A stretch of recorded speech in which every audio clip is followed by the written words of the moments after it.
শোনা আছে একটি কথা, প্রচলিত আছে একটি কথা, যারা যারা পেশাব করার পরে ঢেল নিবে, তারপরে পানি নিবে, যারা পেশাব করার পরে ঢেল নিবে, ইস্তেঞ্জা করার সময় যারা ঢেল নিবে তারপরে পানি নিবে, তাদের জন্য আল্লাহ প্রশংসা করেছেন। প্রচলিত কথা। দলিল যে না, এযাবৎ পর্যন্ত এর দলিল পাওয়া যায়নি। মুহাদ্দিসগণ যা বলেছেন সেটা হলো লা আসলা লাহু, এর কোনো ভিত্তি নাই। আমি আপনাকে দলিল দিচ্ছি, সূরা তাওবা 108 নম্বর আয়াত, ফীহি রিজালুন ইউহিব্বুনা আন ইয়াতাতাহহারু আল্লাহু ইউহিব্বুল মুত্তাহহিরিন। এই আয়াত উল্লেখ করেছেন আল্লাহ রাব্বুল আলামিন এক শ্রেণীর মানুষের জন্য, যারা কুবার অধিবাসী।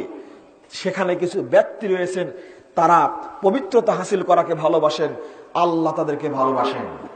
এই দেখেন, এই আয়াত যখন নাজিল হলো, আল্লাহ রাসূল তাদেরকে জিজ্ঞেস করলেন, কি ব্যাপার, তোমাদের সম্পর্কে আল্লাহটা বললেন কেন? আল্লাহ রাব্বুল আলামিনের এই আয়াতের ব্যাখ্যা জানতে চাইলেন সাহাবীদের কাছে, ঘটনা কি বলতো? তখন তারা বললেন, আল্লাহ রাসূল শুনুন, ইবনু মাজাহ হাদিস 355 নম্বর হাদিসটা খুলুন।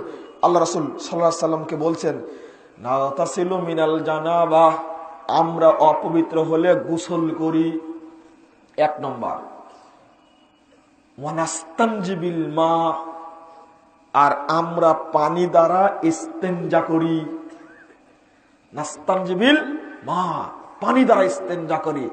আল্লাহ রাসূল বলেছেন যে ফাহুয়া যাকা, ও এই কারণেই আল্লাহ তোমাদের প্রশংসা করেছে। কই ঢেল, কই টিস্যু কই? বুঝেন আপনি?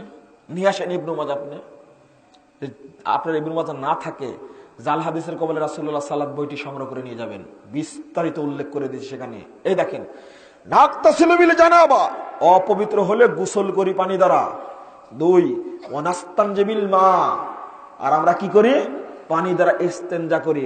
আল্লাহ রাসূল বললেন, এই জন্যই পরের বাক্যটি হলো ফালাইকুমুহু, তোমরা এইভাবেই করবে। তাহলে ফজিলতটা পানির মধ্যে, টিস্যু আর ঢেলার মধ্যে নয়, ফজিলত এটা।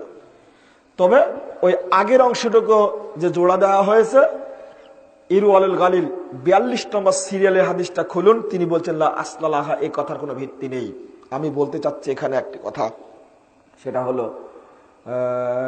হলো যে আমি যদি পানি না পাই তাহলে ঢেল বা টিস্যু নিব আমি, এটা হাদিস। পরবর্তীতে আর পানি নেওয়া লাগবে না। পানি নাই, ঢেল নিলাম, ওকে, ঢেল নাই, টিস্যু নিলাম, ওকে, পরে আর পানি নেওয়া লাগবে না, এটা ঠিক আছে, এই পর্যন্ত শেষ। কিন্তু পানি থাকা অবস্থায় কোনো কিছু নেওয়া যাবে না। এর পরের ফতোয়াটা হলো এই যে 40 কদম হাঁটতে হবে। এর পরের ফতোয়াটা হলো এই, এটা কাশাকাশি করতে হবে, একটু নাচানাচি করতে হবে। দেখেন, এটা বেহায়াপনা। ও ধর্ম বেশি দেখাতে চাচ্ছেন? দেওবন্দে আমি 7 দিন ছিলাম। দেওবন্দকে বলা হয় সেকেন্ড কেবলা, নাউজুবিল্লাহ, সেকেন্ড কেবলা, নাউজুবিল্লাহ। সেখানে 7 দিন ছিলাম আমি। কই, তাদের বাথরুমে তো একটা টিস্যু দেখিনি, একটা ঢেলও তো দেখিনি আমি। যান, আপনি দেখে আসেন, যান দেওবন্দে যান, দেখে আসেন। যেখান থেকে মতবাদ প্রচারিত হয় সেখানে নাই। কেন? ওদের বাথরুমে, কোন একটা বাথরুমে ওই টিস্যু রাখার জন্য ঝুড়ি নাই, ঢেলা রাখার জন্য ঝুড়ি নাই। যান দেখে আসেন, চ্যালেঞ্জ করলাম। কোন ভাই আছেন না এখানে দেওবন্দে পড়াশোনা করেছেন? দেখি, আপনার মায়ের বেটা হলে দাঁড়ান তো দেখি, আপনি বলেন তো দেখি, আছে? আমি দেখে আসছি, কে আছেন দেখি তো। কারো সাহস নাই। ওই দেখেন দাঁড়ায় বলেছে নাই, ওই দেখেন বলেছে নাই। আমি চোখে দেখে আসছি। আমি এমন কোন তথ্য বলি না যেটা বাস্তবতা আমি দেখাতে পারবো না, ইনশাল্লাহ কোনোদিন বলবো না, অবশ্যই নাই। কেন এই কথা বলা যায় না? যেখান থেকে এটা প্রচারিত হচ্ছে বলা যায় তো। বলা যায় ভাই এগুলো ঠিক না, এটা বাড়াবাড়ি বললেই তো হয়ে যায়। দলিল যতটুকু ততটুকু করে। এবার আমি বুঝাতে চাচ্ছি আপনাদের, বলুন এই আয়াতটা নাজিল হয়েছে কাদের জন্য? ঢেলা টিস্যু নেওয়াদের জন্য না পানি না যারা নিয়েছে তাদের জন্য?